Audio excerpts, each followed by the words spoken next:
அனைவருக்கும் வணக்கங்க. தான் பிள்ளையோட மனசில் நல்லபடியாக புத்திமதியை ஏற்றி அனுப்பி வைக்கிறாங்க. ஆனால் அம்புட்டை ஏற்றுன அந்த பூராத்தையும் சொட்டத்தலை மாதிரி வலிச்சு அள்ளி கழுவி குளிப்பாட்டி விட்டு கூட்டிகிட்டு வராங்க. அப்பத்தாவும் அப்பனும் யாரை நம்ம அன்புவைத்தான். பத்திய அன்பு நமக்கு பிஸ்னஸையும் கெடுக்கிறா, உன் வாழ்க்கையும் கெடுக்கிறா அப்படின்னு ஏற்ற இவன் என்ன சோறு திங்கிறானா என்ன திங்கிறான், இவங்க சொல்கிறதெல்லாம் கேட்கலாமா? நீங்கள் அவங்க அம்மாவை தப்பாக பேசுனதுனால தானே உங்களை அடிக்க வந்தான்னு ஒரு வார்த்தை சொல்லவே மாட்டேங்கிறேன். ஒரு மக்கு பிளாஸ்டிக் ஆகிட்டான். வர அன்புன்னு தான் கோவமாக வருது. அதுக்கு ஏற்ற மாதிரி இந்த பிள்ளைக்கு வாழ்க்கையில் வெற்றி கொடி நட்டிக்கிட்டே வர மாதிரி வீட்டுக்கு போய் காசை வேற கொடுக்குறாங்க.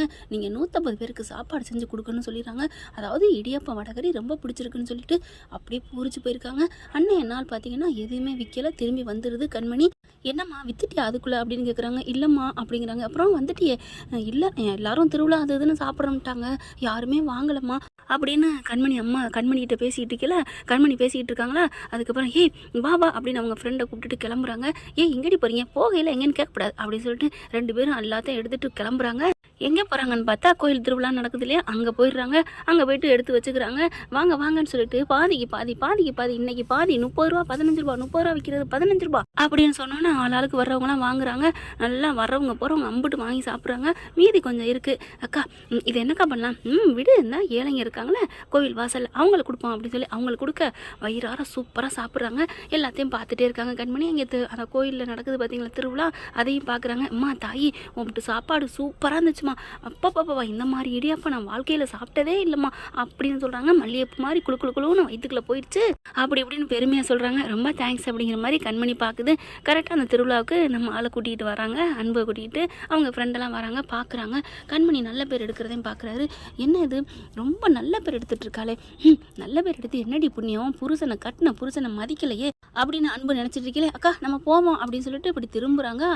அன்பை பார்த்தேன்னு அப்படியே ஒரு மாதிரியாக பார்த்துட்டு இவன்ட்டெல்லாம் என்ன பேச்சு அப்படிங்கிற மாதிரி கண்மணி கிளம்ப அப்படி சொடுக்கு போட்டு கூப்பிட்றாரு. என்ன திமுறா அப்படின்னு கேட்க, நான் படுக்க தானே போனேன், எனக்கு என்ன திமுறான்னு கேட்குறீங்க, நீங்கள் தான் என்ன வம்பளுக்குறீங்க, அப்போ உங்களுக்கு தான் திமுறான்னு நான் கேட்கணும். பாத்தியா இந்த வாங்கி தாண்டி என்கிட்ட இப்படி பேசுறியே, அப்போ எங்கள் பாட்டி எப்படி பேசியிருப்ப, அது என்ன உங்ககிட்டே பாட்டிக்கிட்டே நேர்மைனா நேர்மை தவிர யார் பேசினாலும் பதிலடி கொடுப்பா இந்த கண்மணி அப்படின்னு பேசணும்னு அதான் தெரியுமே உன்னை பற்றி, எனக்கு என்ன தெரியாதா என்ன அப்படின்னு சொல்லிட்டு, இங்கே பாரு என் வாழ்க்கையை கெடுத்த, இப்போ என் பிஸ்னஸை கெடுக்க ஆரம்பிச்சிட்டில்ல அப்படின்னு சொல்லி திரும்புகிறாங்க. உங்கள் பிஸ்னஸை நான் கெடுத்தேன், எப்போ கெடுத்தேன், என்ன சார் கனவு எதுவும் கட்டு வரீங்களா? ஆமாடி ஆமாம், எனக்கு தான் அந்த ஆர்டர் கொடுத்துருந்தாங்க, ஆனால் நீ வந்து இடையில போந்துக்கிட்டு எங்கள் பிஸ்னஸ் வாழ்க்கை சாம்ராஜ்யத்தை கெடுத்துட்டடி. எங்கள் பாட்டி எப்படி கொடி கட்டி பறந்துட்டு இருந்தாங்க, அவங்க இதுலேருந்து உன்னை மெனுவை எடு, கண்மணி மெனுவை தான் சேர்க்கணும்னு சொல்கிறாங்கன்னா அப்போ நீ எப்படி அந்த ஆளை பிரெயின் வாஷ் பண்ணியிருப்ப அப்படி இப்படின்னு கத்த. என் வாழ்க்கை போச்சு, என் பிஸ்னஸ் போச்சு, நிறுத்துங்க. சும்மா எப்போ பார்த்தாலும் உங்கள் வாழ்க்கை போச்சுன்னா உங்கள் வாழ்க்கை போகிறதுக்கு காரணம் யார் சார்? நீங்கள் தான். உங்கள் வாயால் உங்கள் அப்பத்தா உங்கள் பாட்டி முக்கியம், ஆத்தா முக்கியம்னு சொல்லிட்டு என்ன விரட்டி விட்டீங்க. 2வது உங்கள் பிஸ்னஸ் போச்சுன்னா நீங்கள் நல்லா சமைச்சிங்கன்னா உங்களை கேட்க போகிறாங்க, வந்து வாங்கிட்டு போகிறாங்க. அதுக்கு காரணமும் நீங்கள் தான். என்ன சார் என் வாழ்க்கையை கெடுத்தது நீங்கள், இப்போ என் பிஸ்னஸ் ஓஹோன்னு வரப்போகுது, அதுக்கு காரணம் என்னோட கைத்திறமை. நான் ஒன்று யாரையும் அடித்து பொழைக்கிறவ பொம்பளை இல்லை, நான் அப்படிப்பட்டவ இல்லை அப்படின்னு சொல்லிட்டு நீ வா அப்படின்னு சொல்லிட்டு அவங்க ஃப்ரெண்டை கூட்டிகிட்டு கிளம்புறாங்க.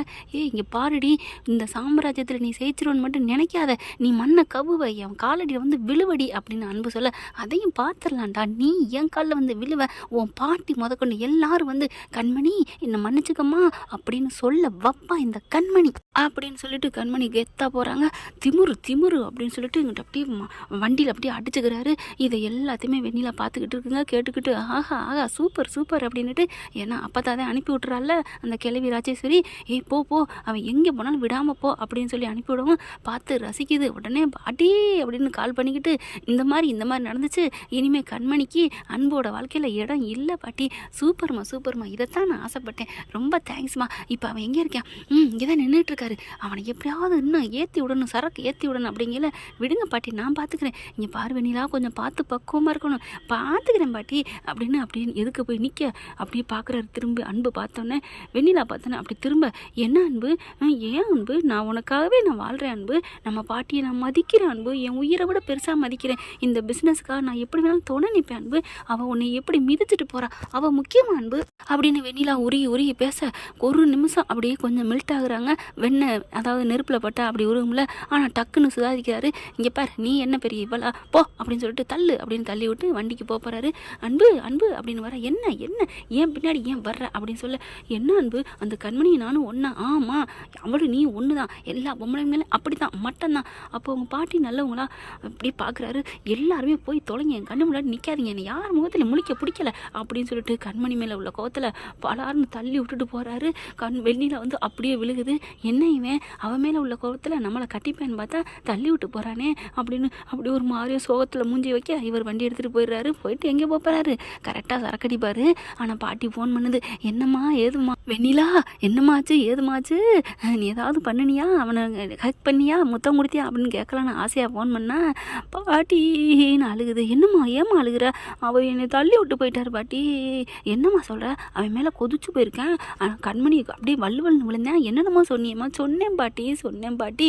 ஆனால் அவன் மனசில் அவள் இருக்காளோ இல்லையோ, நான் இல்லை பாட்டி, நீ அதெல்லாம் கவலைப்படாதம்மா, வீட்டுக்கு வருவேல, நீ வீட்டுக்கு வா, வீட்டுக்கு வந்து கொஞ்சம் கொஞ்சமாக மயக்கு வசியப்படுத்து, என்ன நீ போ, வீட்டுக்கு வந்து அவனை எப்படியாவது கவர் பண்ணுற வழியை பாருமா, உனக்கு ஒன்றுமே புரியவே இல்லை தெரியவே இல்லை, நான் முழு சப்போர்ட்டாக இருக்கேன், இன்னமும் நீ ஒன்றும் செய்ய தரல அப்படிங்கல. நான் வர்றேன் பாட்டி வர்றேன், என்ன பண்ணி தொலைக்கிறது, என் மனசு முழுக்க அன்பு இருக்காரு, அன்பு கூட நான் வாழணுமே, அதுக்காண்டி எல்லாம் பண்ணித்தான் ஆகணும் அப்படின்ட்டு போகிறாங்க. ஆனால் அன்பு வீட்டுக்கே வரலங்க, ஃபுல்லாக போதையாயிட்டு அங்கே படுத்துறாரு பார்லே. எங்கே காணம் இங்கே தவிச்சிட்டு இருக்குது சிவகாமி. ஆனால் அவங்களுக்கு சந்தோஷம், எப்படியோ கெட்டு குடிச்சோரா போனாலும் பரவாயில்ல, கண்மணி கூட சேரக்கூடாது அப்படின்னு நினைக்கிறாங்க. போகிறாங்க. கண்மணி வெற்றி கொடி அப்படியே நாட்டிக்கிட்டு போகிற மாதிரி. என்னடி அவன் வந்துட்ட, என்னாச்சு அப்படிங்களா? அதெல்லாம் அக்கா விடுமா என்ன, கொடுத்து வித்துட்டோம்ல, இங்கே பாரு நட்டம் இல்லாமல் வித்துட்டு வந்தாச்சு அப்படின்னு கோயிலில் நடந்ததை சொல்கிறாங்க. அதுக்கப்புறம் மாப்பிள்ளைகிட்ட நடந்ததை சொன்னோன்னே, ஏண்டி இப்படி அவர் வந்தால் இப்படியா நீ பேசுவேன், அம்மா அவர் மட்டும் அப்படி பேசலாமா அப்படின்னு கண்மணி எகுற. ஐயோ சரி விடு, அது பேசுகிற பிரச்சனை இல்லை விட்டுரு, இப்போ நாளையிலேருந்து 150 பேருக்கு எப்படி சமைச்சு கொடுப்ப, அம்மா அதெல்லாம் கவலைப்படாதம்மா, என்னடி பண்ண போகிற, இதான் பணம் கொடுத்துட்டு போயிருக்காரு, இதை வச்சு ஒரு 4 ஆளை வேலைக்கு எடுப்போம் அப்படிங்கிறாங்க. நிஜமாவடி, ஆனால் ஆமாம்மா அப்படின்னு சொல்லிட்டு என்ன பண்ணுறாங்க, ஜாமான் தட்டெலாம் வாங்கணும்னு சொல்லிட்டு நிறையா பொருட்கள் அடுப்பு அது இதுன்னு வாங்கிட்டு வராங்க. ஆட்களையும் சேர்க்குறாங்க. 150 பேருக்கு அப்படியே சும்மா இடியாப்பம் புளியறக்கு கட்டெல்லாம் வாங்கிடுறாங்க. வெற்றி கொடி கட்டுன்னு சொல்லிட்டு சும்மா அப்படி பம்பரமாக வேலை பார்க்குதுங்க கண்மணி. மனசில் வைராக்கியம் மட்டும் இருந்தால் சூப்பராக எவன் வாயிலையும் விழாமல் வாழ்ந்து காமிக்கலாங்க. உண்மையிலே கஷ்டப்பட்டு வேலை பார்க்குறத விட இஷ்டப்பட்டு வேலை பார்க்கணும், அது நம்ம கண்மணி தலை தூக்கி வாழ போகிறாங்க அப்படின்னு நீங்கள் நினச்சிங்கன்னா கமெண்ட் பாக்ஸில் ஒரு கருத்தை தெரிவிச்சுட்டு ஒரு லைக்கை போட்டு சப்ஸ்கிரைப் பண்ணிடுங்க உங்கள் பொண்ணான கையால். Thank you friends. இந்த வீடியோ உங்களுக்கு பிடிச்சிருந்தா தயவு செய்து லைக் பண்ணுங்க. இன்னும் அப்டேட்ஸ்க்காக சேனலை சப்ஸ்கிரைப் பண்ண மறக்காதீங்க. நம்ம கிட்ட இருக்க எல்லா சேனல்ஸோட லேட்டஸ்ட் வீடியோ அப்டேட்ஸ்க்காக மேல ரைட் சைடுல காட்டுற லிங்கை கிளிக் பண்ணி வாட்ஸ்அப் குரூப்ல ஜாயின் பண்ணுங்க. உங்களிடம் விடைபெறுவது நான் உங்கள் மெஹர்.